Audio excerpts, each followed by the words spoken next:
Fill her up. You're listening to the Gas Digital Network. Conceive, believe, achieve. Shut the f*** up. And new undisputed UFC Middleweight Champion of the world, Michael the Count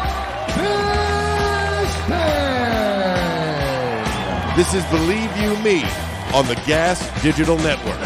We're rolling, by the way, so welcome to the goddamn show. The Believe You Me podcast. I'm just going to tip this down because, there we go. I look considerably thicker than Anthony Smith right now, but that isn't the case in real life. You are looking lean, Anthony. It's almost like you were training for a fight or something like that. Yeah, I've been getting after it, dude. I'm fucking feeling good. I'm leaning out. I'm feeling strong, and then just a big old kick in the dick over the weekend. So that's awesome. Yeah. I mean, listen, clearly joking about it, but you had some news at the weekend when you were live on air. Obviously, it's about the 282 main event. That didn't go to plan, I think. I don't think anybody saw a draw happening. We'll talk about the analysis of the fight in a minute. But you got some news that your fight had been cancelled live on air. So, yeah, just come on, mate. This is your segment. This is your emotions and, your situation. So give us the lowdown, please. Yeah, so the fight went how it went. I suspect we're gonna get into that, but when it ended in a draw, I figured, well, they'll probably just run that back again. That kind of sets all of us back a little bit, but that's fighting. So, then we're going through the post show, and as Ashley Brewer she said, oh, we got some breaking news.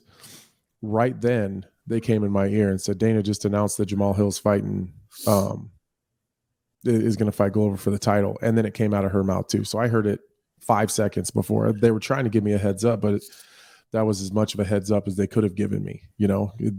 They heard it. By the time they were able to say it to me, she said it. So, and I was just, it's just how things have been going lately. I just keep getting kicked in the dick. It's the Ryan Spann fight went well. Then I had the surgery. Then I had the staph infection, which set me back. So then I was out 10 months. Then I battled back. I have this fight going with Ankalaev. It was going the way I wanted it to. Then I break my ankle, and then it's all right, cool. I got a great opponent. Jamahal Hill's on a good streak, get a W over him, and it puts us right back in the title hunt. And then, then they pulled Jamahal, and I get it. Like, I understand the UFC has to make decisions. I understand that the show has to go on. You know what I mean? And to be fair, he's coming off of a win. He's on a winning streak. He's doing his thing. So it's not even the decision that they made. It's just the way that I found out. But honestly, they made it so fast that there was probably no time to get to me. And it just, I'm not blaming anybody. I'm not pointing the finger, but it sucks. It sucks big time. Allow me to try and put a silver lining on it for you.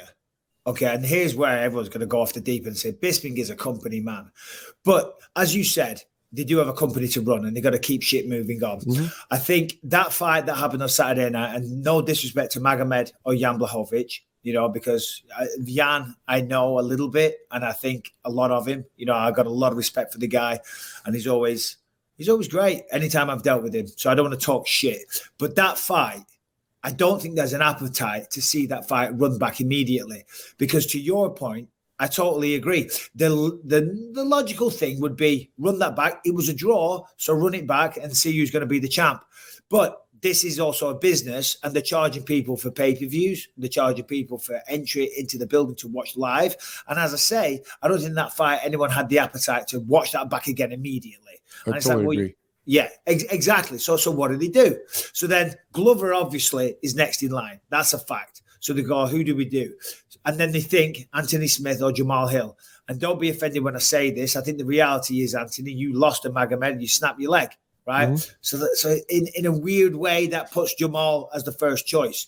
But here's the silver lining.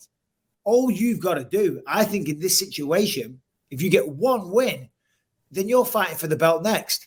Do you know what I mean? Because those two, Magomed and Yan, they're eradicated for a minute. Glover has stepped up. He's now getting the fight without having to fight the winner of them two. He's fighting Jamahal Hill. So all that means in the meantime is you get one fight, one win. And there's obviously, I don't make the calls, but logic would say one good win and you're fucking next. And they're pretty decent at making up. Because you got messed around a little bit there. You were training for a fight that didn't happen. And as far as I know, UFC always have a pretty good reputation of making things right in the background. You know that. So I think, and far be it from me to speak, but my opinion would be one fight, Anthony, and you won't win, and you're fighting for the belt next. So while, yes, I don't know how many weeks and time and effort and mental stress has all gone out the fucking window, but it all parlays into getting you back into the octagon healthy and ready. So if you try and look at it from that perspective, because of course you do, you get mad, you get angry, you go, what the fuck? All that time wasted. But a different perspective, maybe, a different way of looking at it, that maybe doesn't seem too bad. What do you think of them? What do you say to that? No, I agree with you. It took me a little bit. It took me a couple of days to get there. That's why I haven't said anything, because I knew that if I reacted right away, publicly for sure, I was going to lose my shit. And it honestly, it wasn't really directed at anybody, because I understand Jamahal. I understand his point of view. I would do the same thing. Go take the fight. That's an opportunity of a lifetime. I understand the UFC having to make a fight right away. It worked out business-wise, I think, for the UFC to book that title fight in Brazil. Glover's ready. Jamahal obviously was willing to take it. And it's next month. Right. It's next month, so it's not going to be held up for long. Right. So, I understand it. It just doesn't – just understanding the situation doesn't make it feel any better. You know what I mean? And it's just because I had a really great opponent in front of me that was going to get me right back into the hunt. So now – I think from what it sounds like, Ankalaev is pretty banged up. Like his leg is pretty bad. Błachowicz, his last win. Look, I'm with you. I like Błachowicz a lot. I really do. I think I've always had great interactions with him. He's a real salt of the earth type of guy. Yeah. But at the end of the day, he had a weird win over Rakic, and then now a draw. So how do you really argue that? You know what I mean? And then you got Glover and Jamahal are going to fight. That logically leaves me next as long as I can get a win. The problem is a lot of those guys are booked in the top 10. They're either booked, they're about to fight, they're whatever, or just fought. So it's really just finding me an opponent for March is the problem. If you guys can read between the lines, I feel the UFC's made me feel a whole lot better. In the last 2 days about the whole situation. So was that a little cha-ching? I mean, they're taking care of me. You know what I mean? Yeah. It's not always cash. Some of it's opportunity, we'll see. We'll see what, they're going to need with the way the title fight has been. I suspect they're going to need a backup. I don't know who else it would be. But I don't suppose sorry to interrupt. I don't suppose you'd be ready to go down to Brazil and be like another fight on there, would you? Yeah, I would. Oh, you would? Mm-hmm. Yeah. Wow. What is that date? January what? 23rd, I think. 23rd. 23rd, 21st, something like that. So they throw you an opponent for January 23rd. No scrub, but someone you just go down. No. So if I did it, I would just go as a backup. Oh, right. Literally just as a backup, kind of like Volkanovski did. Mm-hmm. And I think there's been a couple more. Yeah. Right. Yeah. I would just weigh in as a backup. And then we'll just need to find me someone in March. That's what they're working on right now. Okay. Well, listen, initially some shock and upset for you and frustration for sure. Yeah. And I totally get it. But number one, you're being very mature and level-headed about it. Mm-hmm. And like John Anik said, fair play to you when you were live on air, because that must have been a little shock to the system. Oh, I was ready to flip the fucking desk. I was ready to flip the desk. And again, it wasn't directed at anyone. It was just the situation. It was just the situation. I had a fight. I've been getting ready for it. There's a lot of time. And I think sometimes this gets missed by the fans because, you see a lot of people well, he wasn't fighting until March. He's got some time, whatever. There's a lot of planning and there's a lot of scheduling. And I'm probably 10 or 12 grand into this training camp already. And it's not an astronomical amount of money, but it just goes to show there's flights and there's hotels and there's rental cars and there's training partners, then their flights and their hotels and their rental cars. And that all has to be scheduled way ahead of time. You know what I mean? So that goes down to my broadcasting schedule where I've turned down opportunities to work the desk. There's opportunities with ESPN that I've passed on because I'm willing to set that stuff aside so I can focus in training camp. So there's a lot of things that go into that. And so that was the initial, that's out the window for now. So, it's just like, God, I just want to flip this fucking desk, not at anybody, just in general. The desk, Anthony, flip the desk. Come on. I almost flipped the desk on Fox Sports one time. I think a scarecrow ran up behind me and scared me at Halloween. Those desks can be flipped. That would be great TV. They get quite the viewing figures. I'm not sure you'd ever work for ESPN ever again, but you go out with a bang. Better to burn out than to fade away. All jokes aside, mate. No, it is a shitter, but every cloud has a silver lining. Different. And Jamahal called me. That was nice. I think I heard that somewhere. Yeah, he called me. What'd he say? He wants me to help him. How do you feel about that? That's bizarre. Potential future opponent. I didn't really feel that weird about it, to be honest with you. Like, him and I have always been really friendly. I think that we're kind of cut from the same cloth. And so we've always gotten along very, very well. Even when the MSG show, him and I knew that we were fighting and no one else did. And we stood in that bar at the Sirius XM thing, and we probably had 3 or 4 drinks together just talking about life and kids and lots of jokes where like, hey, make sure you don't take any body shots. But as you're doing that, and it's all love, because we're professionals. You're fighting down the line, but you're checking him out. You're going, no, he's looking. I was like standing next to him. And you're secretly eyeing him like, he looks solid, fucking hell. Or you're thinking, oh, look at that, look at the belly on him. Shape right now. Yeah, you have another drink, Jamahal. Go ahead. Here, have a slice of pizza as well. You want some shots? You gotta get you some shots. Spike it. So a little drug in there. I think I'm gonna do it. Well, I'm going to. I don't think I'm going to. It's not even like we're not going to be sparring. I don't think it's a secret that Glover's most dangerous to Jamahal in the grappling realm. Of course, I'm one of the few guys that Glover hasn't sliced and diced on the ground.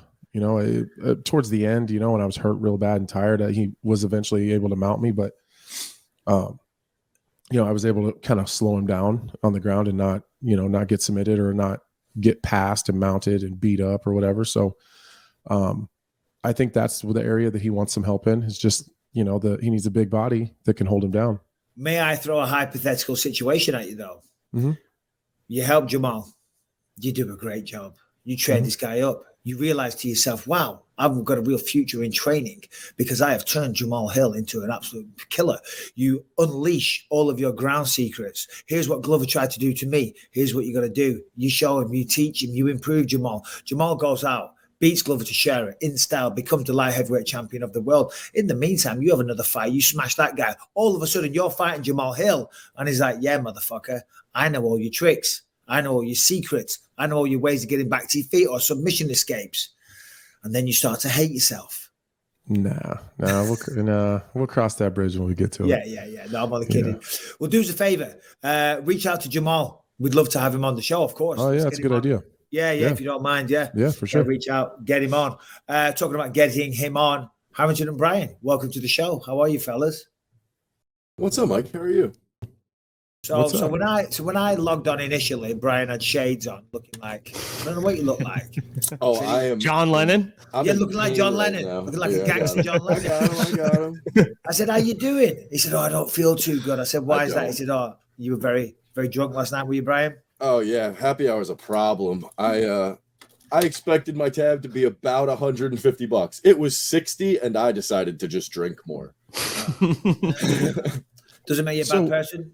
So wait a second.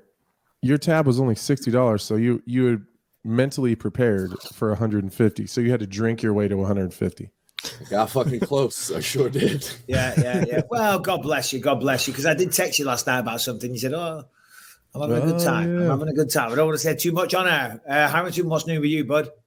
Absolutely nothing. Just we're gearing up.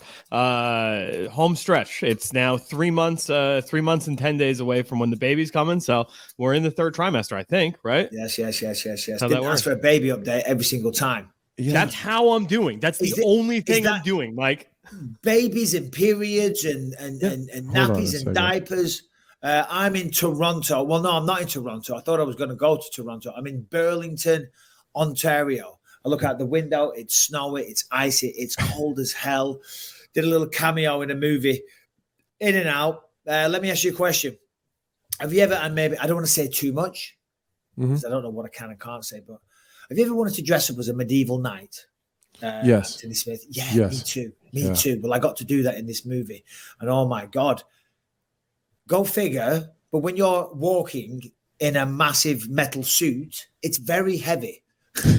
It's extremely fucking heavy. Like I could hardly walk. I had to do fight scenes wielding around a massive broadsword. Do you know what I mean? And then fucking like I'd fall on the floor and get up. I could hardly get back to my feet. My back was killing. Those medieval suits, man. I mean, yeah, they are. They're very protective if you get hit with a sword or something. But fuck me, they're heavy, bro. They're heavy. Do you ever do like these roles or like these cameos and get to keep any of the shit? Oh my God. Sometimes you do. Like when I worked on Triple X in Toronto, actually, the wardrobe that they had me wearing was all that super cool designer stuff. Do you know what I mean? And I got to take some of that stuff because it was a big budget production. But no, I don't get to keep a medieval knight suit and getting it through customs would be an issue. But generally you don't. But Triple X was a big budget. So the wardrobe one was like, yeah, come on. They won't care. You can have that one. See, I would try to just put that into my contract. Like, listen, you just take some of my pay, but I want that medieval goddamn armor. Yeah. I'll take the. I would like. I mean, wouldn't that look cool if you had the kind of home that it would fit when you walk in and it's all put together on like a mannequin? Oh God, I love medieval shit like that. It always blew my mind. I'm in a hotel room, as you can see. I'm drinking coffee with powdered creamer. The luxury. The life of Michael Bisping. Oh, yeah. It's nonstop, bro. I fly straight back down to Vegas tonight to commentate something else, and then I'll be back home, and I'm home for a while. All right, let's just talk about Manscaped real quick. You know the deal. The below-the-waist groomer. But, they've got multiple packages available. The Platinum package and the Performance package. The Performance package, of course, you get the Lawnmower 4.0, their best version, skin-safe technology. You can groom your most valuable possessions without hurting yourself. It's waterproof. Got a great battery. It's got a light, all that stuff. But you get the Crop Preserver, the Ball Deodorant, and the Crop Reviver Ball Toner. As I say, that is the Performance package. You can also get the Platinum package. And in the Platinum package, you get everything I just mentioned, plus you get the Ultra Premium Body Wash, the Ultra Premium 2-in-1 shampoo and conditioner. I use that. It's very, very good. And the Ultra Premium Deodorant. So if you get the Platinum package, you are covered. You are square. You are set. Your balls will never be so healthy. They will be jingling all the way. So listen, it's Christmas. It's coming up. Manscaped is a great product. All mentioned on this and a number of different packages available for you. So go to manscaped.com. Use the code Bisping. You're going to get off 20% and free shipping. It's a great present. I'm telling you right now, there's not a single person that if you get them a Manscaped, there's no way they're not going to appreciate it. So it's a lovely little stocking filler to get for someone, your boyfriend, if you just anyone that you know. Get them the Manscaped, the Performance or the Platinum package. Up to you, your call. But as I say, go to manscaped.com, use that code Bisping, and you're going to get 20% off. Oh, and free shipping, of course. So Saturday night, we're going to go through all the fights. But I feel like the big talking point right now involves one Paddy Pimblett and Jared Gordon, right? That's the big talking point. Everyone's got a lot to say about it. I've spoken for a few minutes, so I will hand the baton to you. Jared Gordon, Paddy Pimblett, talk me through the fight and who you thought won. Okay. Because of where this podcast is vastly listened to, I want to preface this. Hold on. Can I say one thing? Yeah. I know why you're going to say that, and you want to tip lightly. People respect truth. Yeah. People respect an honest opinion. I did a BT Sport post-fight show, and then I looked at the comments because I said I thought Paddy lost. But Nick Pete, who's from Liverpool, he's a Scouser, he said he didn't, and he was getting rinsed in the comments, going, "What the fuck? Just be honest. Be honest. We know your boys and you respect him, but people want an honest opinion." And I respected that out of all, because obviously they all support Paddy. But also when you watch something and you think that he lost, but then his friends say, no, he won, that's hard to swallow. So I just wanted to say that before you get into it. Yeah, I hate this situation a lot, because when I give my opinion on something, people automatically think that it's personal. I like Paddy a lot.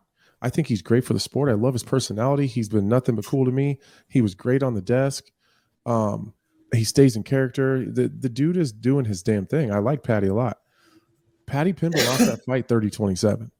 I don't think he won a round. I think, in the pre-show, I said, listen, Jared Gordon is way better than people are giving him credit for. And I think that he's technically the better striker. Now, how is he going to deal with the size and the power advantage of Paddy Pimblett, which I think some of his power advantage comes because he does allow himself to get so heavy in between fights that he still carries the power of a 200-pound man. So I think he was outstruck.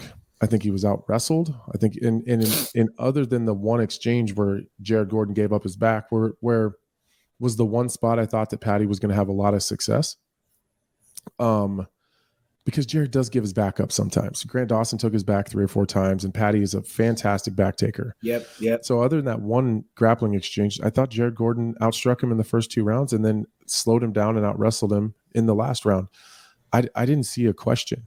I didn't see an issue with the decision being a 30-27 for Jared Gordon. I didn't even fathom that they were going to give it to Paddy. And I still thought Paddy looked good. Like he ran into a guy that I thought was a better technical striker. Paddy's got some issues that he's going to have to address, and he's going to have to address them quickly. He never gets his head off the center line. His chin's up in the air a lot. He throws a lot of naked kicks that got him in trouble. To be fair, Paddy made a lot of technical mistakes. Yeah. So I was in the crowd with Mrs. Bisping, and we had a great time. It's so nice. I mean, the UFC do a great job. The production's phenomenal, so we had an awesome time. But of course, one of the big fights obviously was Paddy versus Jared. He was billing it as the people's main event. Same thought. When I was watching it, I said going into that Paddy was going to have a tougher fight than what he thought. He was predicting a first round stoppage. When I spoke to him for BT Sport, he said, Mike, you're going to be wrong. You're going to find out. You're going to owe Nick Pete some money. That's who I made a bet with. So he was very confident. Did not go his way at all. I thought Jared landed the heavier shots, the more significant shots. A lot of Paddy's shots that he was throwing were kind of just landing on the hands and kind of getting blocked a lot. There was nothing particularly clean that landed for Paddy. For Jared, he did find that left hook over and over and over again. And you could hear the crowd respond when those shots landed and Paddy's head fly back. So that was round 1 essentially. Yeah, Paddy was busy and he threw some stuff, but I gave it to Jared. Round 2, kind of more of the same. And Paddy was retreating a lot. Retreating and circling away, which isn't a good visual for the judges either. Right. And because if everything is equal, then it goes to octagon control and aggression and all these other smaller parameters which they use. Mm-hmm. So I thought, and I haven't watched it again yet because I left Vegas and came straight here to work. So I haven't had a chance, but I watched it intently Saturday night. So I thought Jared got round 2. Round 3, Jared controlled him. And I have an issue with Jared and I have an issue with Paddy for what they both said. I mean, Dana said that Jared had a terrible game plan in round 3, right? And in hindsight, that proved to be correct because Jared wasn't ahead on the scorecards, right? Dana said, he shouldn't have gone out there. You should never take it for granted that you're ahead. But on the flip side, Paddy said, I thought I was ahead 2 rounds, so I took the round off. I don't think he took the round off. I think that was just a convenient excuse for getting controlled, pushed up against the fence. Granted, it wasn't exciting stuff, but if there's no damage from either side, then you go to control, right? Things like that. That's not the number one criteria. But if nothing's happening, if one guy is controlling one guy, then you've got to give it to him. Reluctantly, yes.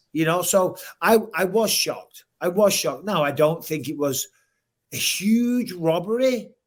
Although I thought Jared clearly won. I think we've seen worse decisions, but I was a little shocked for damn sure. Yeah, we've seen worse scorecards for sure, but I was shocked. I really was. And you look at some of the stats.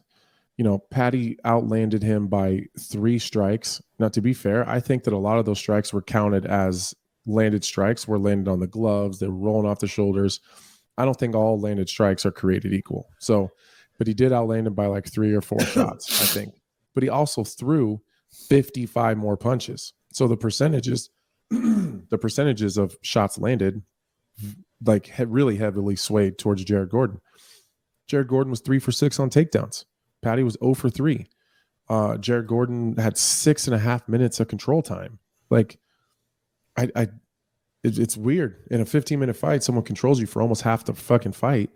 You can't attack people and go out. The one issue I have with Paddy right now, I would respect you if you said, listen, the fight was close. It was a tougher fight than I thought it was going to be. Jared Gordon did a fantastic job, but I still feel like I won that round or I won that fight. Don't attack people and say, you guys suck my ass. You guys are crazy. That fight wasn't even close. Like you're making a heel turn on accident. Like you're pissing people off because you're almost offending us because we know what we've seen. Yeah. So if you say that fight wasn't even close because you blew him out of the water, we're not stupid. Like it's that delusional stuff that I talked about last week. Like that delusional belief in himself. It's gone past the delusional belief in himself to just delusional. Like we're not stupid. We're very educated. MMA fans are extremely educated consumers of the sport. So we know what we're looking at. We know what we're watching, and we know that you did not blow out Jared Gordon. And we know that we seen you lose that fight. Yeah. So, like you can take the Błachowicz way of a loss, or you can take the Ankalaev way. Because we want to talk about fucking judging. Ankalaev is furious. Give me my belt. I won that fight. Like, was there bad judging in that fight? For sure. But I think the bad judging was making that 5th round a 10-8 for Ankalaev. So had they not fucked up, you'd have lost. Yeah, well, we'll get to that shortly. We'll keep it on what we're talking about right now. But you're right, because Jan came out and initially said, listen, I don't know if I won. Sorry, I don't know if I lost, but I certainly didn't feel like I won. And talk about a beautiful PR move, because that just instantly gets everybody on your side. That just instantly everybody respects you. They're like, God, this guy, what a warrior, and he's so humble. Because what happened with Paddy, and he said that fight wasn't even close. He tried bringing up the Ariel situation with Joe Rogan straight away on the microphone. Joe didn't take him on it. And I've seen now on social media, there's been a bit of a turn. You know what I mean? A lot of people talking crap. Now, he'll get past that if he plays it right, because it reminds me when I first started in the UFC, I won the Ultimate Fighter. I was getting a lot of attention, and maybe it all goes to your head a little bit. You know what I mean? Because when I fought Matt Hamill, I kind of did the same thing. I didn't say, oh, wow, what a close fight. That could have gone either way. I was very lucky to get that decision, which is what I should have said. I was all high on my own ego. And also at the same time, I thought I was going to blitz him. So I kind of had this not pre-planned speech, but people were saying that he should have won the Ultimate Fighter. So I went, oh, who's the same winner of the Ultimate Fighter? Same one as always, back to wrestling or whatever, which was a really douchey thing to say. And even in London, I got booed. And then on social media, I was getting slaughtered on Twitter, in my inbox, everything. This was 2007, so social media wasn't as big, but still, there was definitely a turn. And after that, in America, I was public enemy number 1. And it's kind of a similar situation. You know what I mean? So I think if he handles it well and going forward and learns from this, then it'll be okay. But if he continues like this, because somebody said, oh, he's gone heel. He hasn't gone heel. Going like heel, that's a term from wrestling for all English people, is when you're trying to be the bad guy. They're doing that on purpose. You know what I mean? They're embracing that. They're doing it on purpose and being a bad guy. What I did wasn't being a heel. I was just being a dick. What Paddy did is not being a heel. He's just like getting on people's nerves. You know what I mean? Yeah. Because as you say, mixed martial arts fans these days are very educated, and we do know what we're looking at. And, Jared Gordon came out and he's adamant that he won that fight. I mean, what do you think's next? Because Paddy said he's too big now for the O2 Arena in London. There's a pay-per-view on there in March, which is saying hilarious. that. I'll make sure that you're not. No, this is what, and I'm not trying to rip on him. I'm not. Yeah. I'm really not. Neither am I. We're just speaking on it. Jared's not ranked, and because I said to him, I said, "Who do you want to fight next?" He said, "I don't need to say anyone's name. I don't want to give anyone clout." And I pushed back. I said, "What? You think Dustin Poirier, Gagey, Oliveira, Makachev? They don't need to say your name for clout, but these are the guys that you should be looking to fight. They're the top of the division, So what do you think happens next? I wouldn't mind seeing a rematch in London of Jared versus Paddy. Yeah, I wouldn't. I think I wouldn't mind seeing a rematch there. The problem is, and again, this is my analytical opinion. This has nothing to do on Paddy as a person or what he's doing, what he's saying. Just looking at the tape, the X's and the O's. As you quote unquote win, you're going to continue to work your way up. Yep. There's a lot tougher matchups than Jared Gordon. What about the guy that just beat Jared Gordon? Grant Dawson. Grant Dawson is a problem for Paddy in the things that the mistakes that I've seen him make. You know what I mean? Like once he runs into a guy that's got serious power in his hands, he's not going to have a choice. He's going to have to fix those flaws on his feet. You cannot walk into range at 155 pounds with your chin up in the air and your hands down, kind of bouncing around. You can't do it. You can't take that many left hooks from most of the other guys in the division. It's fortunately for him, Jared Gordon's a little bit of a smaller 55er and isn't necessarily known for the huge power in his hands. So I wouldn't mind seeing a rematch, but what I'd rather see is Paddy acknowledge maybe where he's got some holes in his game and shore those up first. Yeah, no, absolutely. I'm just trying to bring up the top 15 right now, and here we go. I mean, because we're talking fringe level, obviously he's not going to go in. All right, 15, Tony Ferguson. Tony Ferguson is, God bless him. God bless him. I'm not going to say it. We all know. We know. Love Tony. Conor McGregor, Renato Moicano, Damir Ismagulov, Dan Hooker, Jalen Turner, Arman Sarukian, Mateusz Gamrot, Dos Anjos, Fiziev, Chandler Beneil, Gagey, Poirier, Oliveira, Makachev. So he's got some work to do, He's got some work to do. Maybe like a guy like Gamrot or Sarukian, like that's the level he's putting himself on. You know what I mean? This is we're a lot of people are going to say, why are you comparing Paddy to those other people? We're not. He is. He's the one saying that he, that he's on that level. A guy like Gamrot and Sarukian and Jalen Turner and those are just really tough fights for him right now for the skill set that I've seen on Saturday night. Now, to put a positive on it though, because I don't want to, because it sounds like I'm hating and I'm not. I support. Do you know? I support nearly all fighters, regardless of where they're from. But certainly, if they're from the UK, I have that extra little oomph in my support, so to speak. He's 4-0 in the UFC. All right, he got a questionable decision. You can't blame him for the judges. Granted, he could have been a bit more humble on the microphone, but let's be honest, it's not the end of the world. It's not the end of the world. He's 4-0 in the UFC. He's still a megastar in the UFC, and he's going to have a lot of big opportunities going forward. He has to rise to those opportunities because having a gimmick, having the hair, having a funny sense of humor and all the rest of it, that's all well and good. It's great. But this isn't a podcast. It's a fighting sport. You know what I mean? So there's no reason why he can't go away and fix those things and then continue to win, But he does have, in my opinion, what we saw from Jared and what we saw against Jordan Levitt in that first round. As you say, he's an expert back taker and he's brilliant at that. And obviously he has some dynamic moves and some great jiu-jitsu and whatnot. But to step forward, now to step into that elite territory, because he is, Jared isn't ranked, but you got to think it has to be a ranked opponent next for Paddy. It has to, because you can't keep giving him these guys when he's getting co-main event spots or even a main event, which he's not going to get main event, but co-main event spots, you need to have a fighter of a certain magnitude. Paddy has that. He has the following. He's not yet ranked, but if he's going to get ranked, then you have to fight someone like Jake Paul. Keep going on about being bloody the best boxer and he's going to be a champion in boxing. You're yet to fight a boxer in your boxing career. Right. You're not going to be champion of the world unless you start to chip away at some ranked opponents. And you have to experiment at some point. And I'm sure he wants to, or maybe that's why he doesn't say anyone's name, because he doesn't want to create that. One guy, and now we're going to flip-flop, fiddly bit bop, into a different fight, but one that's interesting and could take place. But then again, it wouldn't be a ranked opponent, would be Ilia Topuria, who obviously opened up the main card against Bryce Mitchell. I don't know if you know the full extent of what happened in March in London. I think it was March or July. It was March, I think. Paddy said some comments. It offended Ilia. They got into a huge scuffle. There was, they were held back by security, and it's been back and forth. Ilia's calling him out. So that might be a next fight because it wouldn't be someone ranked, but it'd be a tough fight for Paddy and a guy at a weight class below coming up. What do you think about that? I love that. I love that fight. And I think Topuria is willing to come up to 55 and fight Paddy. I think that sells. That's huge. That's interesting.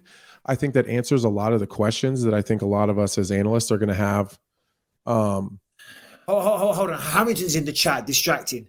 Who's ranked at featherweight?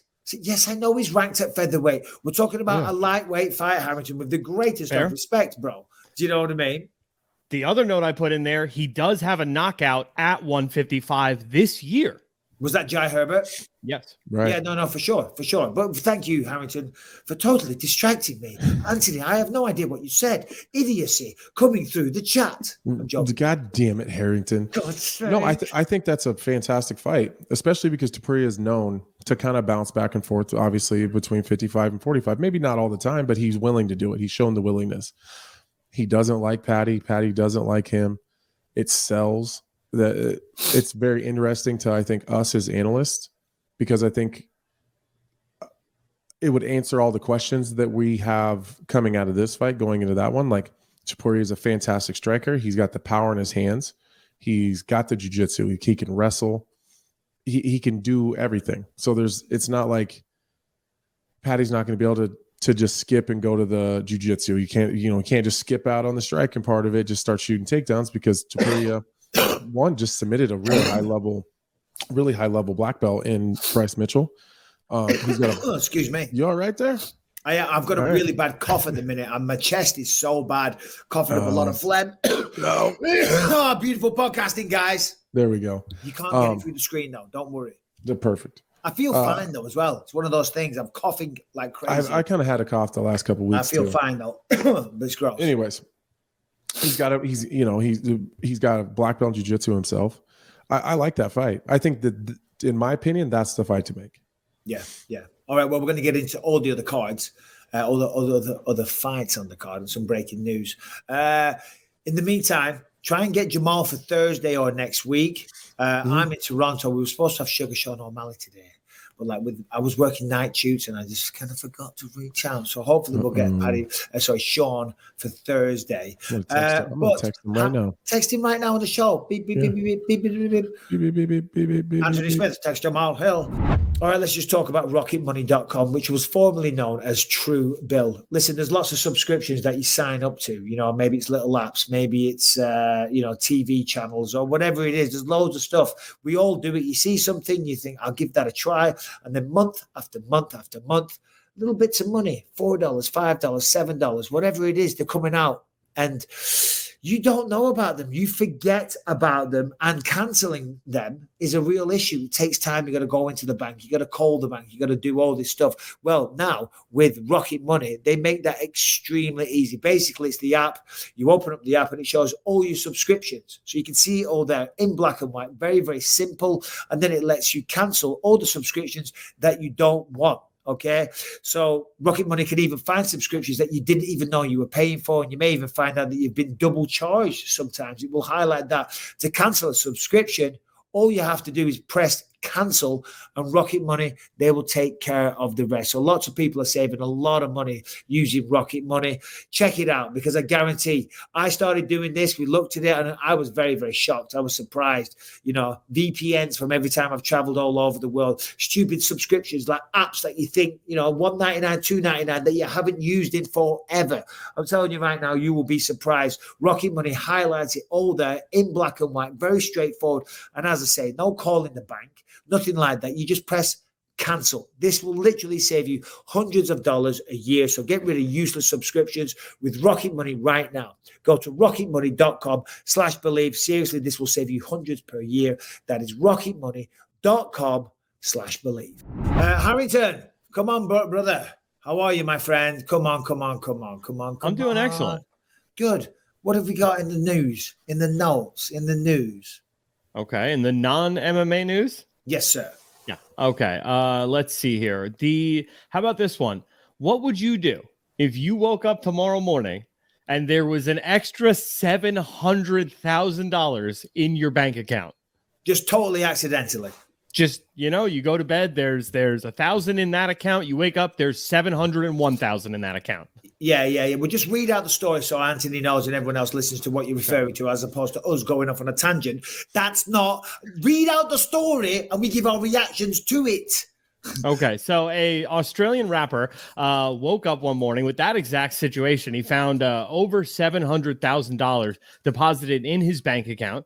He went to an ATM, found out that he could take out some of this money, went on like a big shopping spree, then was like, all right, well, I got the rest of this money. Time to go start buying gold bullion. He bought $600,000 worth of gold bars, and he is now facing 18 months in jail for criminal misuse of funds. He's going to jail? Yeah. That's on you. That's ridiculous, isn't it? That's on the bank. They're gonna have to eat that. You gotta take that L. Like if I'm at a restaurant and they set a real good steak or a real good looking Moscow meal on my table, I'm going to fucking drink it or I'm going to eat it.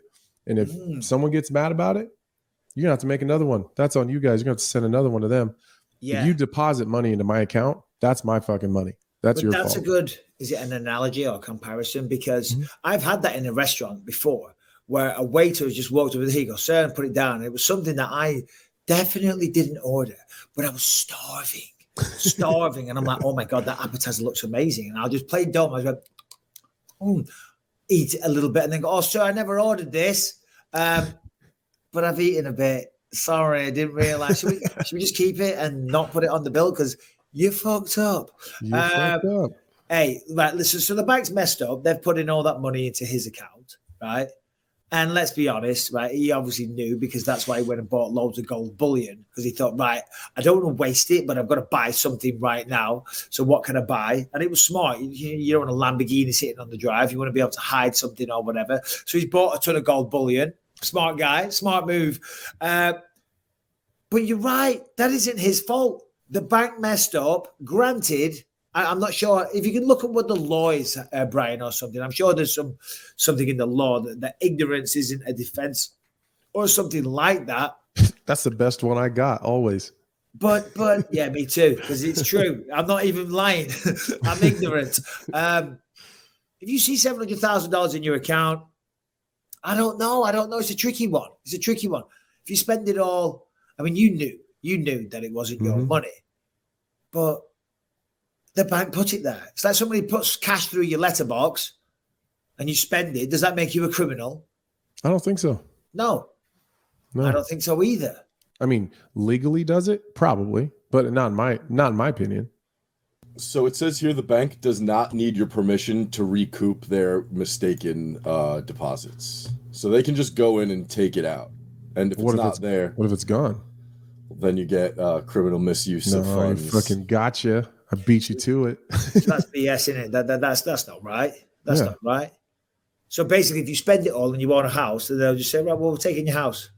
You know, we're going to recover our funds via whatever assets you have.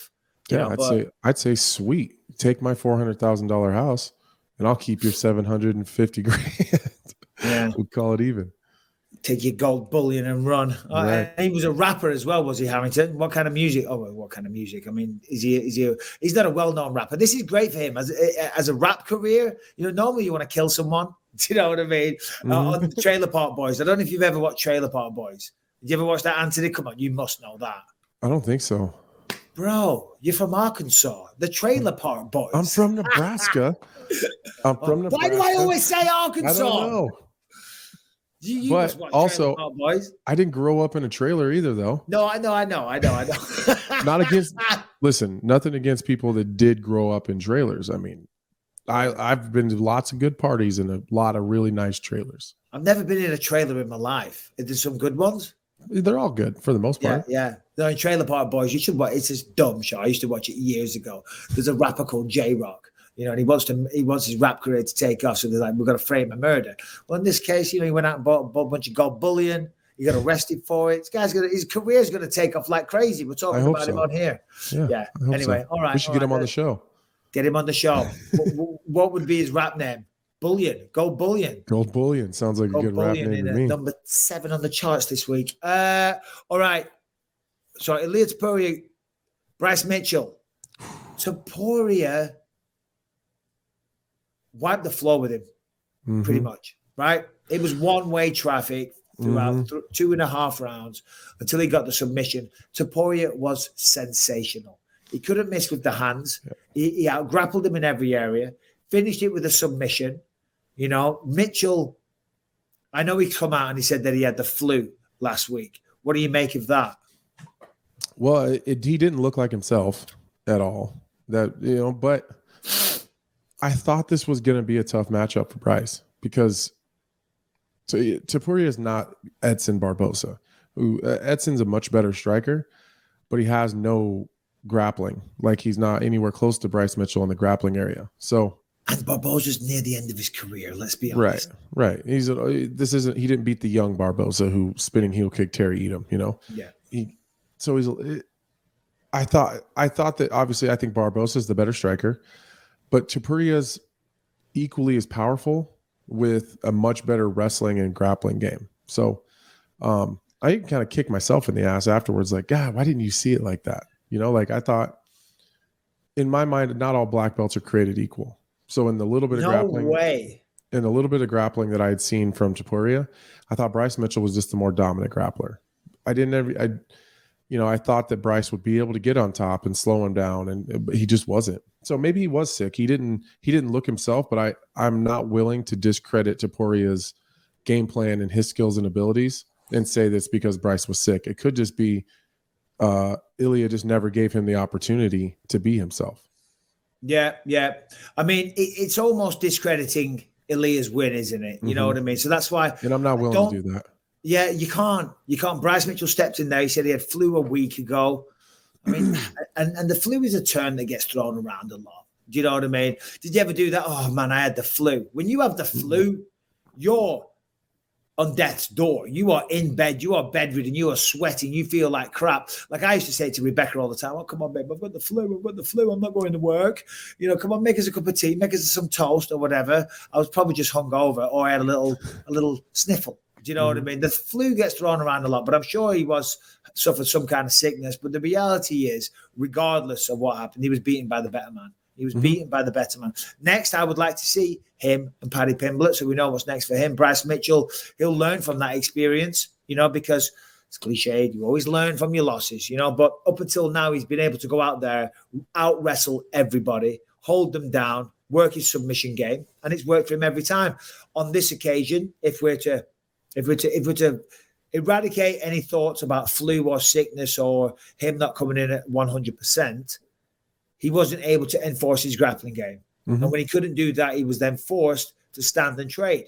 So it showed a little hole in that regard. So I think he just needs to round out the skill set because he's probably 80-20, 80% grappling, 20% striking, right? Or maybe 70-30. That's always going to get down to the 50-50 range, you know what I mean, to be a complete fighter. So he'll learn from it. He'll get better, and he's still a young guy. What was next? It wasn't. I'm dying to talk about Darren. Was Darren next, or what was the next fight on the card? I think Darren was next. Right, yeah, it was. You're right. Yeah, Darren till Dricus to Plessis. Tough one. Darren's a good friend of mine. Go on, give me your thoughts, Anthony, because I wouldn't hung out with Darren back at his Airbnb afterwards. So I've got things to say about that. But give us the fight. Well, Dricus kind of double-crossed Darren a little bit at the very beginning by going right into a grappling exchange up against the fence when I think we all expected a striking battle from the get-go, which was a smart move by Dricus to jump on Darren in the grappling area right away as fast as he could. And Darren just was a little weird. I don't know if he was a little flat or maybe he just took him a minute to get going, but the referee about stopped that fight a couple times against the fence. And it was not that Darren was taking hard shots or that he was hurt. There was a couple though. Then There's I a saw couple Darren's that head were went, hard. "Doosh, doosh," Yeah. and I was like, "Oh shit!" And they were coming in quick succession. And Dricus just wouldn't let him go. And Darren just, I don't know if he just had a brain fart or whatever. He just would not make the correct adjustments to get face to face and get off the fence. So the first round is kind of a, like, okay, Darren, we got to figure something out here. And then the second round, he was magnificent. Like he couldn't miss. He was light on his feet. He was fast as he was seeing all the punches coming. He just has these flashes of brilliance. I was like, oh, okay, this is the Darren Till that I was expecting to see. And I thought he was rolling downhill and it was just going to be a matter of time before Dricus crashed.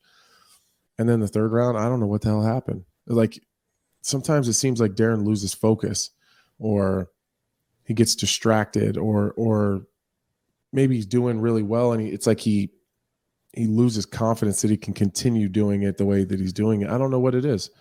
But he just refresh my memory. So in the third round, I know he got taken down and the takedown came very easily and he got neck cranked and the submission came fast. On the feet, what was happening prior to that? I haven't watched it back. Can you remember? Yeah, Darren was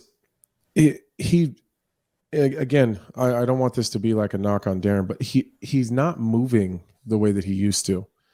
I don't know if through some of the injuries that he hasn't completely gotten his movement back, and maybe he never will. I don't know, but he's not as smooth as he used to be.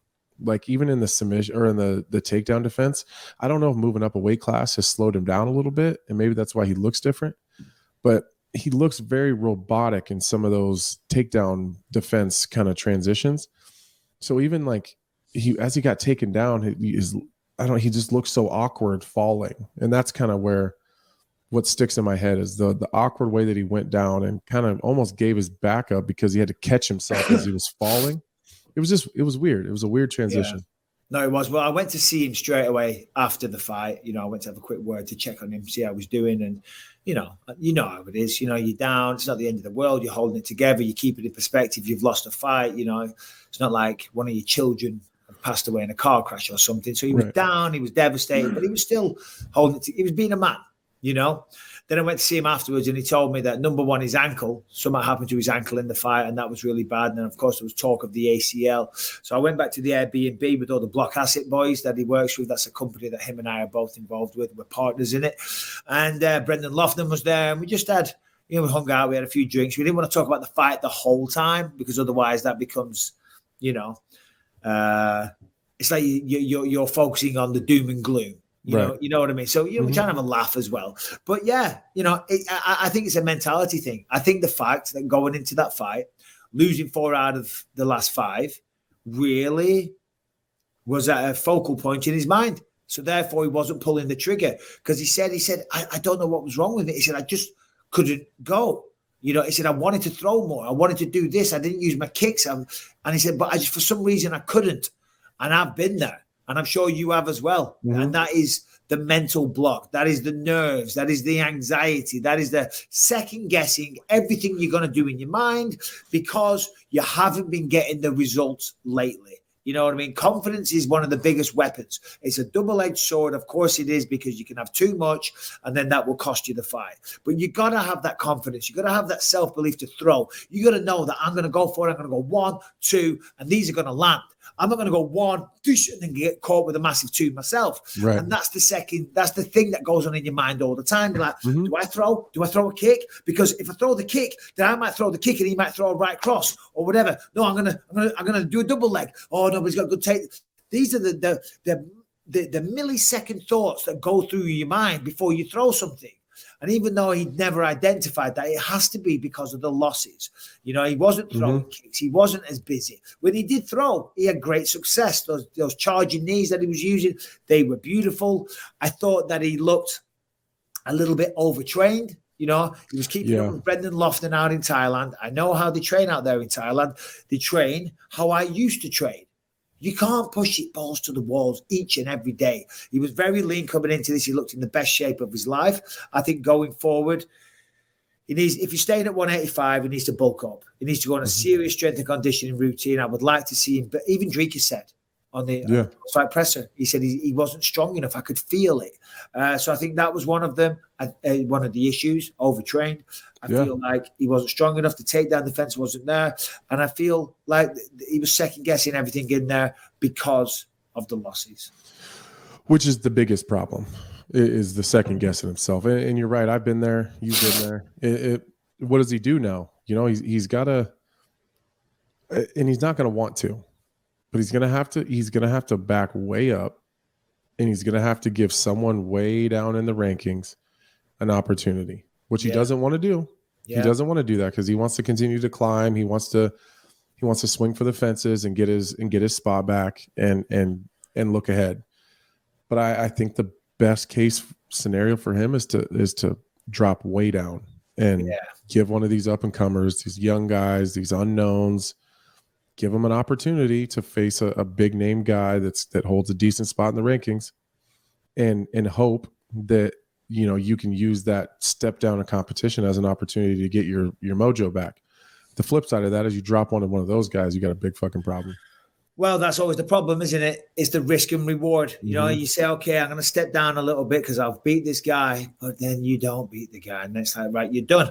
But that's fight sports. It's always a gamble. That's the way it goes. That's the game. He'll be back. He's still only 30 years old. He still knows that he has got a long time left in this sport. And I obviously am a friend, and people say, oh, you're blind. I think he still has a lot of ability. I think he you're blind. That's a bad joke. Oh, God. Yeah. Bisping's blind. So, yeah, I am, dickhead. As a bat. Okay. I'm walking into walls. The main thing is, and I say this all the time, as long as he doesn't give up on himself. If you give up on yourself, it's over. You know, and it sounds like he hasn't. So I look forward to it. I've invited him out to my house. I said, why don't you come out here for a bit? You know, you and Brendan come stay at my house. We'll do some training.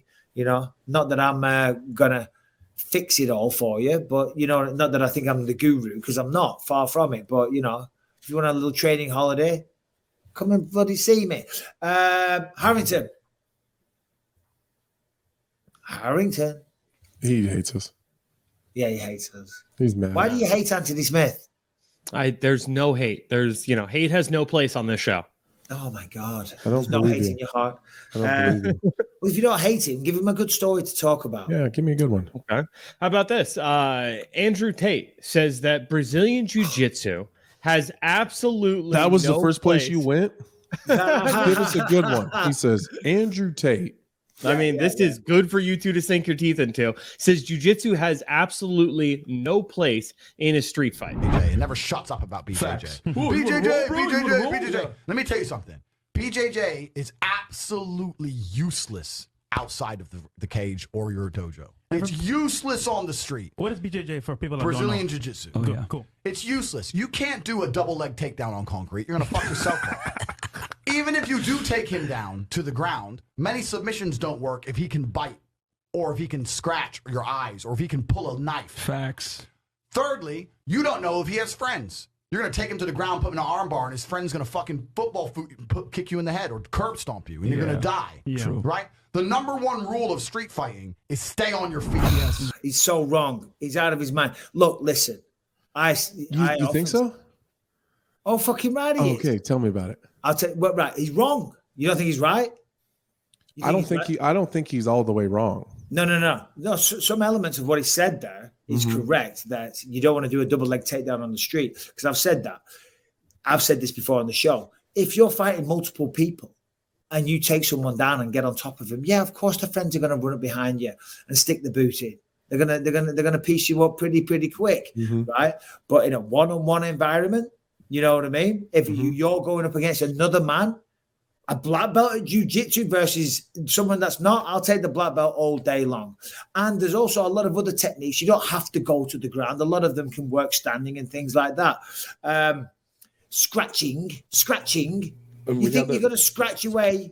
Yes, Brian? What did he say? Sorry, I didn't mean to interrupt you. I was just saying, we had that video of Renzo Gracie mopping that dude up in the subway. Yeah. It's all right. Ooh, you're going to scratch. You're going to bite. The moves that you can do in jiu-jitsu are going to kill you. Shut up. There's a reason why people don't scratch in the UFC when there was no rules. You know what I mean? That's a great point. You know, like my son said, why don't you tickle people? Why don't you tickle people if you're getting caught in a submission? It's like, bro, because when the stakes are high and the adrenaline's flowing and it's life or death, tickling doesn't work, okay? And I say to my son Lucas all the time, because I'm trying to get him to focus on jiu-jitsu, you know, because it's so great for him and all the other advantages and whatnot. But I said, if you stick to it, son, properly, when you're an older man, I said, obviously he's not a violent or confrontational or even aggressive type at all. I said, but it's nice to have that assurance that if, God forbid, you come up against some dickhead one day, you've got the confidence about you that you're going to be able to handle the situation if it goes off. Now, of course, boxing, kickboxing, whatever, you can stand on your feet and maybe go bang, bang a few people. But if you're not the type of person that's going around getting involved in gang fights, do you know what I mean? If it's just you and someone's trying to start and be the aggressor with you, having jiu-jitsu is very bloody useful, Andrew Tate. Yeah, so the parts that I don't think he was all the way wrong. Like you said, if you're with multiple attackers, jiu-jitsu in and of itself is a slippery slope. That's going to be it's going to be tough if that's all you know or all you're allowed to use. In terms of the biting and scratching, I'll make you a deal. Like if Andrew Tate wants to have a competition, you be able to bite, you be able to scratch, and you can even have a knife. And it's just me and you, and we're in a room, and all I can use is jiu-jitsu, and all you can do is kickbox. I'm leaving that room with whatever was in your pockets, 100%. Okay, so never mind Jake Paul, Andrew Tate. Andrew Tate can do whatever he wants. Mm-hmm. You'll just use jiu-jitsu. Mm-hmm. You won't use your devastating striking. It'll just be jiu-jitsu. And the winner, what are we saying? Did you say he could even use a knife? Yeah. For sure. You're going to have to probably specify no firearms. Yeah, I mean, he brought up scratching, biting, and a knife. If you want to add those in to your striking abilities, and I'll just do jiu-jitsu. You take the knife, you can bite, you can scratch, and they just lock us in a room, and whoever comes out wins. Like, I'm walking out of that room, and I'm probably walking out with whatever you had in your pockets too. Yeah. No, I agree, but I just love it. This is the real fight. How much are we willing to put on this? Whatever he wants. Well, there you got it, Andrew Tate. There's an official call from light heavyweight contender Anthony Smith. But I do agree that in multiple offender situations, jiu-jitsu is a little bit hairy at times. But like, you know, if you're walking down a dark alley and it's just me and some regular ass guy, I am fairly confident that I'm leaving that situation with just jiu-jitsu alone. And so what if they bite you? Like, okay, like, ow, I just snapped your neck. Like, you can have whatever chunk of my shoulder you just took, like, you keep it, but like, I'm leaving that situation. Yeah, no, I always say it because I think it was with Lewis, we were having this conversation a while ago. You know, of course, that's why jiu-jitsu isn't complete. That's why in the UFC, it evolved into mixed martial arts, right? Because there's always flaws, there's always weaknesses. There is no one perfect style, you know. So that's essentially what he's saying there. Right. But it's better to have it than not have it. That is for damn sure. That is for damn sure. And he's obviously never done any jiu-jitsu. And of course, he's a Thai boxer. Well, what happens if you run into if he's in a street fight, all he can do is Thai box? Yes. Like, and then all of a sudden you're face to face and you guys are grappling. Like, now you're fucked. So like one singular martial art, there's always going to be a give and a take. He's going to be devastating from the outside. But if someone gets a hold of you and you don't know any jiu-jitsu at all, you're proper fucked. Well, like the Germans. That's it. What film is that from, Anthony? Oh, is it proper fucked? Yeah, Tommy. Proper fucked. Like the Germans. What happens if he catches the air? Well, Tommy, he gets fucked. What? Proper fucked? You don't know? No. I'm not asking you, Brian. I'm asking Anthony Smith. He's putting the answer in the chat. Probably snatch. Yeah, you're a prick, Brian. What are you doing? Oh my Brian's going to start sending me text messages on all these movies. He is. I feel it. The mutiny. You're ganging up behind my back. You're giving him the answers. You knew he did not know that movie. Oh, Tommy. Where were we? But listen, what is it? What you were just explaining there is UFC 1. Do you know what I mean? And what happened? Yeah. We had kung fu, we had sumo, we had karate, we had all those martial arts. And then who was victorious? Jiu-jitsu. Jiu-jitsu came out on top. Do you know what I mean? And that proves it all right there. Granted, multiple assailants at once with knives, and he's right. He's right there. That's tough. And if they can scratch, whoa! What if you could scratch my eyes out? Well, if you fucking scratch my eyes out, I'm not just gonna fucking let go. When scratch. Hold on, I'll scratch my eye out right now. There you go, Andrew Tate. Feel free, scratch it out, motherfucker. Won't do a damn thing. If whatever. He's yeah. We're just leaving the eye out now. Well, I didn't want to spend time away from the show. No, it's okay. Now people want to see. This is the best part. There it goes. Your James Bond villain. Yes. Demo tape. Fuck yeah.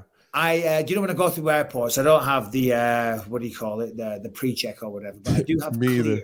Do you have? I know you don't. But do you have clear? Do you ever use that? Yeah, I do. Clear's the best. It's that thing you go up and you log in, and then they just walk you right past everyone, right up to security, and through you go. It's awesome, and it's only like $100 a year or something like that. Yeah. It's well worth it. But every time I go for clear, they want to do a retina scan. Do you know what I mean? And it never works. I'm like, I've got a fake eye. Like, what do you mean you've got a fake eye? And I'm like, oh God, here we go. Yeah. Like, do you know Vitor Belfort? Yes, exactly. That's where I would start the story if I was you every time. All right, let's just talk about Shopify right now. Shopify, if you listen to the show, they've supported us for a while.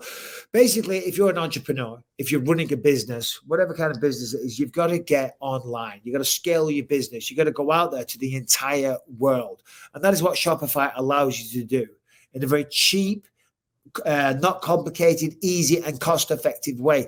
You can reach customers online and across social networks. There's all kinds of tools that you can integrate all these different apps with. But the main thing is that it gets you online and it instantly allows you to accept all the major payment methods, like, of course, credit cards and things like that. So Shopify is more than a store. Connect with your customers, drive sales, and manage your day-to-day. Shopify, as I said, instantly lets you accept all major payment methods. And Shopify has thousands of integrations and third-party apps from on-demand printing to accounting to advanced chatbots and beyond. Supercharge your knowledge with sales and your success. Discover endless possibilities. Shopify is tirelessly reinventing tools for growth, helping millions of businesses succeed every day. So right now, you got to go to shopify.com/believe. That is all lowercase, and you will get a free 14-day trial. Listen, if you've got a business, you've got to be online. You don't have to call up some guys that are going to develop a website.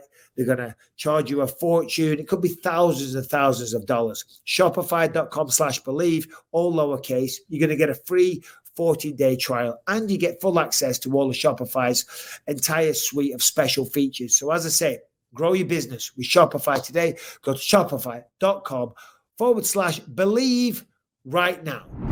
All right, so there was lots of great fights on. We haven't got time to go through them all, but the main event, the only reason I haven't spoke about the main event yet is because it was kind of a boring fight and it ended in a draw, and we kind of knew what happened. You know what I mean? Mm-hmm. But what did you think, real quick, on that? Did you agree with the draw, or did you think somebody was robbed? Not robbed, but yeah, I don't think anybody's robbed. I think that it ended up a draw because we got some wacky judging.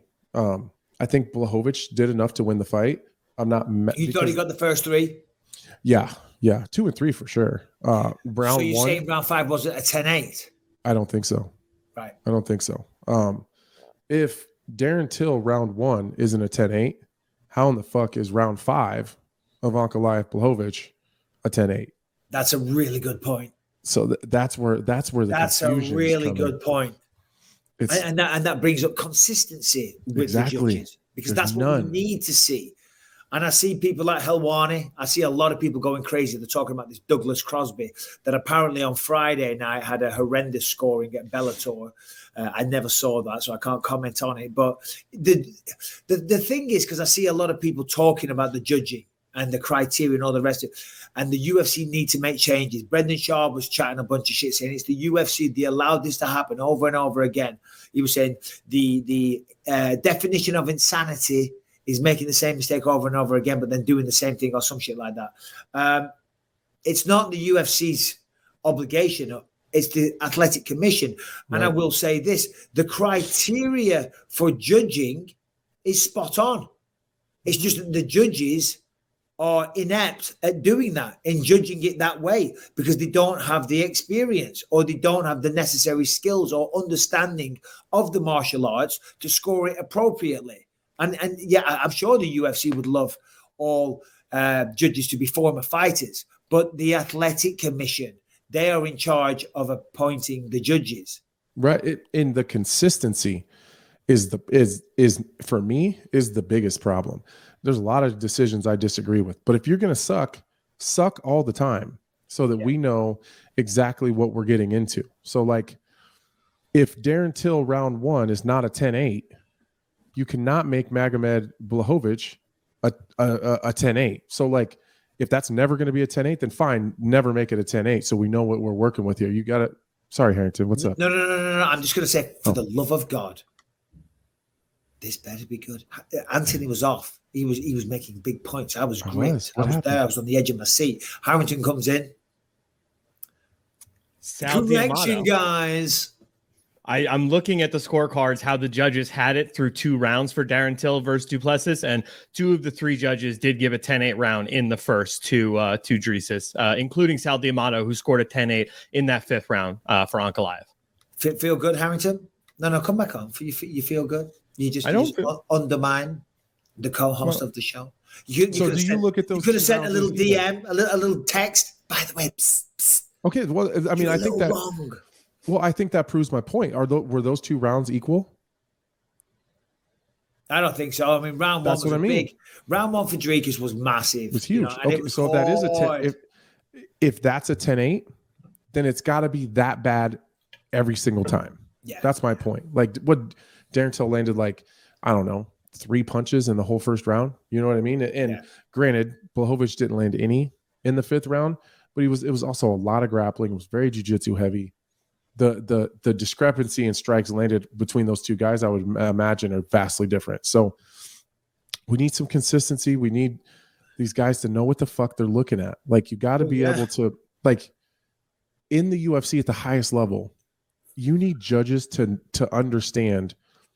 Like I don't give a fuck if you know what full guard to half guard to mount to side control is. I want you to know how hard it is to get from one to the next. You have to understand that. Yeah, that's a really good point. Sorry to interject there, but so all right, so he got the side control. So do you know how hard it is, as you just said, to pass guard on some of these people? Passing guard is if you've never done it and someone has a good guard, that's a hard thing to do and needs to have the credit. They need to be accredited for the hard work and the solid work that they just did to get to a more dominant position to completely evaporate the threat of any submission. Right. Well, and even in these exchanges where there was this one time, I don't remember who it was, but this referee or this judge was explaining why he gave a scorecard or something. And it was like, it wasn't that long ago, but there was a situation not that long ago where a fighter got a takedown, went from full guard past a really good jiu-jitsu guy, went to half guard, landed a couple strikes, nothing super solid, but he was able to land a few punches, then passed the side control, landed a couple shots, hits him with 2 elbows, but because of him lifting his posture to try to land the big shot, the bottom guy was able to get the underhook, work to his feet, threw like 4 or 5 punches that landed on the arms, nothing landed. And that referee or that judge explained that, oh, he got back to his feet and he landed some hard shots to end the round, so I gave him the round. Are you fucking serious? Like, there's so much more work and so much more dominant of a position as you're working your way through guard, landing punches as you kind of make pit stops at each individual position. Land 2 big ones, he gets to his feet and doesn't land anything hard, but because he was aggressive, you give that other round. Like, we got to fix that shit. We got to fix that Absolutely. Shit. Absolutely. Because I could go off about this for fucking ever. It drives me crazy. No, you're right. Because the sad reality, and not the sad reality, but the reality of the situation. And this goes for a lot of people that watch the sport as a fan.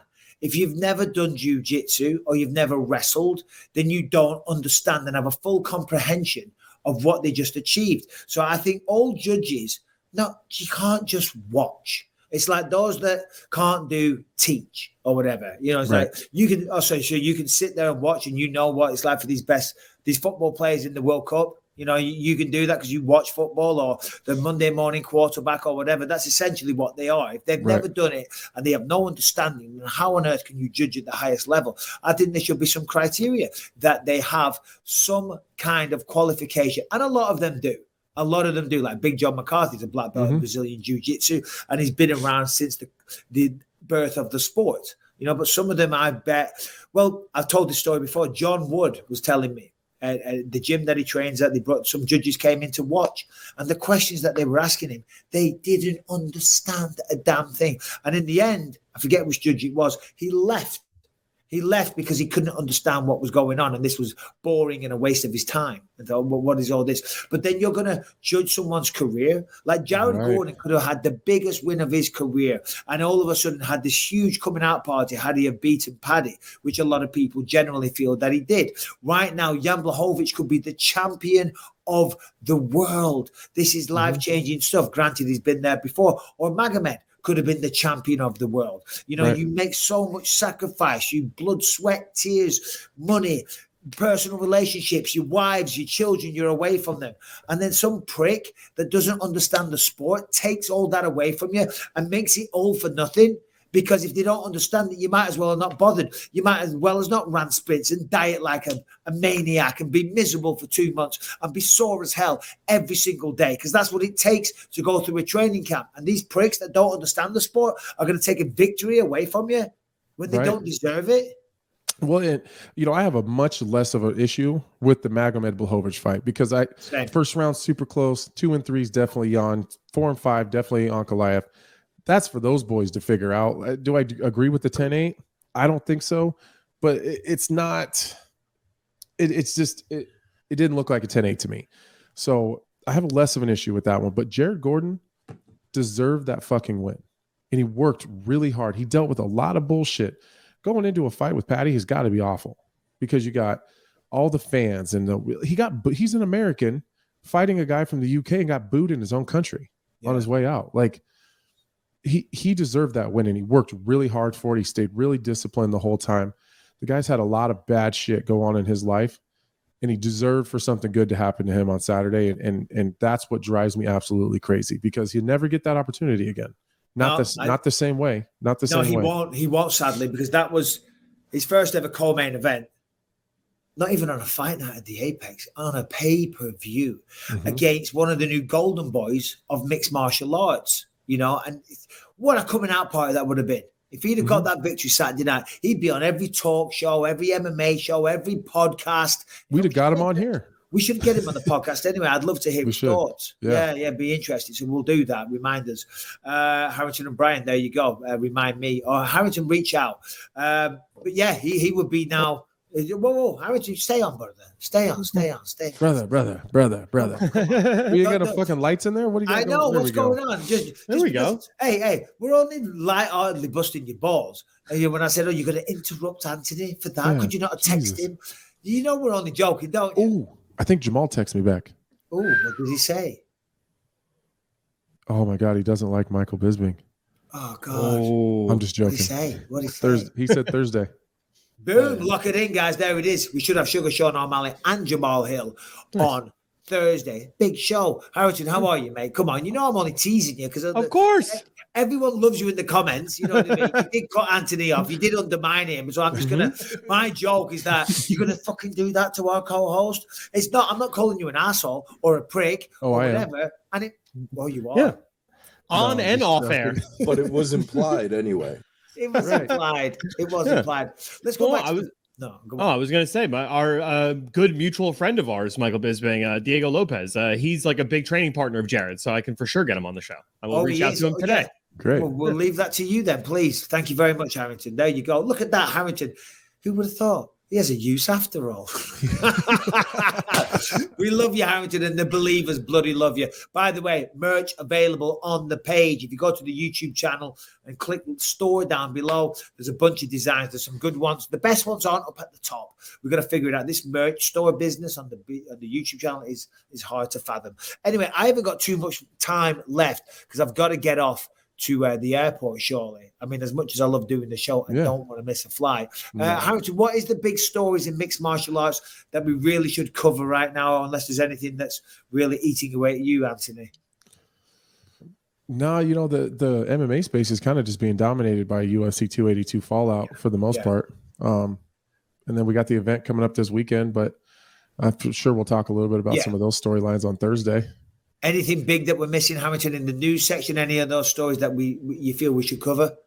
Yeah, I mean, this seems kind of interesting. A pretty big name, and also kind of UFC 282 fallout. Nick Diaz hosted a watch-along party for UFC 282. So a couple reporters stopped by, and they talked to Nick at the event, and he said he is planning to make a big comeback in 2023. He says he feels better, faster, stronger. It's going to be the best version of Nick Diaz you've ever seen. He's got one name on his mind, Israel Adesanya. Oh, Harrington, I said to you before we started, I said, or maybe I never said the actual words, but the words I did use were kind of meant to, let's not bring that up, because I don't want to shit on Nick Diaz. Do you know what I mean? I don't. I have so much respect for Nick Diaz. Come on, he's been around forever. The last fight against Robert Lawler didn't look good. And of course, he's doing a watch party. You have a few drinky poos along there. And the bloody journalists go along and they're asking him all these questions. He'll be shadow boxing. He'll be doing this and that. And he'll be like, I'm coming back, bitches. That's right, 209 all day. What's up? Israel Adesanya. That's the guy I want. You know what I mean? But we're now just going to have to take a gigantic dump on him saying that because it's not in the realm of reality. Okay. All right. Fair enough. Okay. I can't do it. I can't even comment on it. Can't even comment. I can't even comment on it. It's not fair. It's not fair. Stay on, Harrington. You don't have to go. Do you know I did meet Saturday night for the first time? Who? Alex Pereira. No shit. Is he as big in person as he looks? He's massive. He's giant. I mean, Izzy's big as well, but he's as big as Izzy, but he's built. He was sat 3 chairs down from me next to Glover. So we had a good time at the fights. And I was trying to talk to him, and he's not very talkative. Then I find out that he doesn't speak a lick of English. I was like, he doesn't speak any English, right? I'm like, Jesus, come on, Alex, smile. Come on, buddy, what's up with you? Because I was said to him, I said, oh, congrats on the fight, well done, champ, blah, blah, blah, blah, blah. And he just looked at me like that. So I'm like trying to have a laugh. I was like, oh, come on, buddy. Don't kill me. I'm like, come on, smile. I was like, he's a big motherfucker, man. He's a big motherfucker. What else at the weekend, though? What's going on with you, Anthony, in your personal, other than, losing your fight? Oh, just fucking nothing really. Got home on Sunday, did some sports. What's going on? There's nothing too crazy. Yeah. Anything else in the notes, Harrington, before we get to questions? Just one little thing here. Quick turnaround being asked from the 18-year-old phenom, Raul Rosas Jr. He says he either wants to fight next weekend if somebody drops out. Otherwise, he definitely wants to get on that card in Brazil. What did you guys think of his performance and the quick turnaround? Yeah. So be 18 again. I mean, well done for bringing that up, Harrington, but you didn't bring up the big storyline with him. I mean, listen, 18 years old, fighting at that level. It's incredible. He's really still in high school. It's insane. He's in fucking high school. Wow. And he went out there and he capitalized on the moment. He seized the day, got the submission, But on Helwani's show, he was talking about fighting Aljamain Sterling right now and beating him with ease. And this is what I wanted to talk about. And it's not so much shitting on him, because I'm not going to do that. He's 18. But it's this new trend. And Conor McGregor's responsible for it, because Conor came in and he was uber successful, became a double champ, and in his rise, he was unstoppable. He really was. The stuff that McGregor did and the way that he beat opponents and the way that he captured the audience's attention we hadn't seen that before. One shot in Jose Aldo. The reason I'm bringing that up is because he came in, he talked a ridiculously big game, and he backed it up every single second of the way. Right? Granted, different trajectory now, can't stay on top forever. But now it seems everybody does that. Do you know what I mean? And it's like, bro, you're 18. or other people. I'm trying to think of some other examples. They all do it. They come in like Paddy. Paddy's doing the same thing as well. You know what I mean? And these youngsters or these new additions coming in and talking all this mad crap. Yeah, be quietly confident. Be confident and say that, but don't, after having one fight against Jay Perrin, be calling out the champion of the world and making it sound like it's going to be easy work. Have a bit of respect for the organization and the people that inspired you in the first place to even embark on this kind of career. Have a bit of respect about the toughness it takes to win a fight and to work your way through the unranked people, then from 15 to number 1 and become champion of the world. And that's saying that all these new youngsters that come in and talk shit without the ability to back it up. He might have. We're yet to see.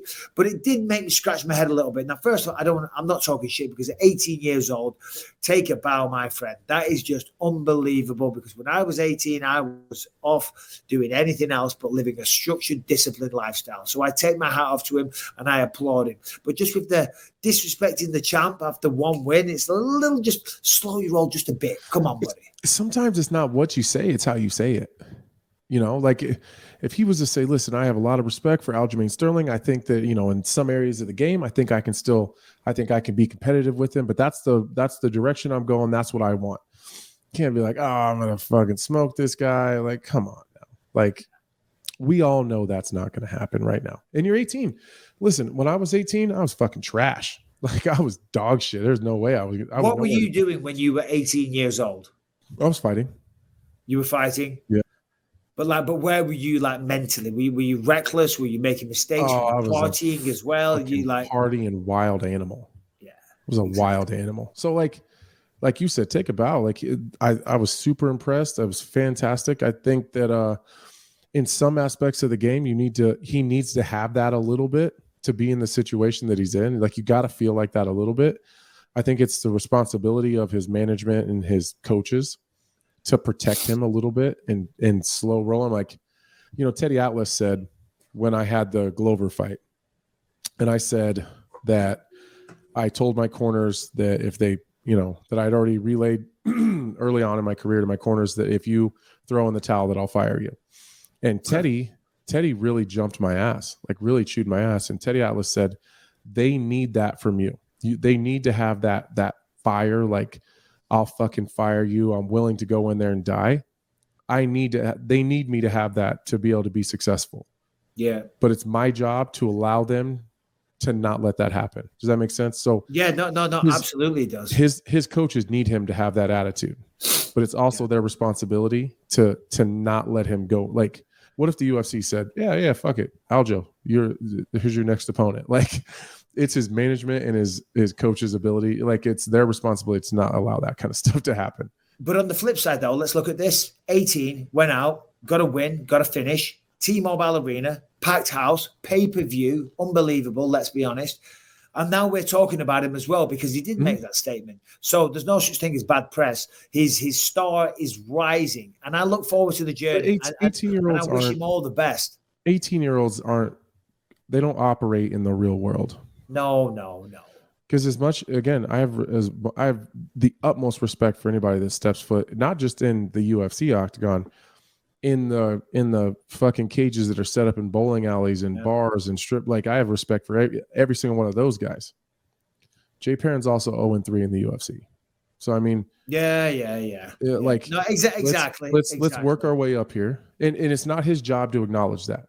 It's the people around him. It's their job to acknowledge that and keep him on the straight and narrow. Hey, but he still wants to be confident. You know, he's a fucking 18-year-old killer. I'm with it. Yeah, I'm with it. Me too.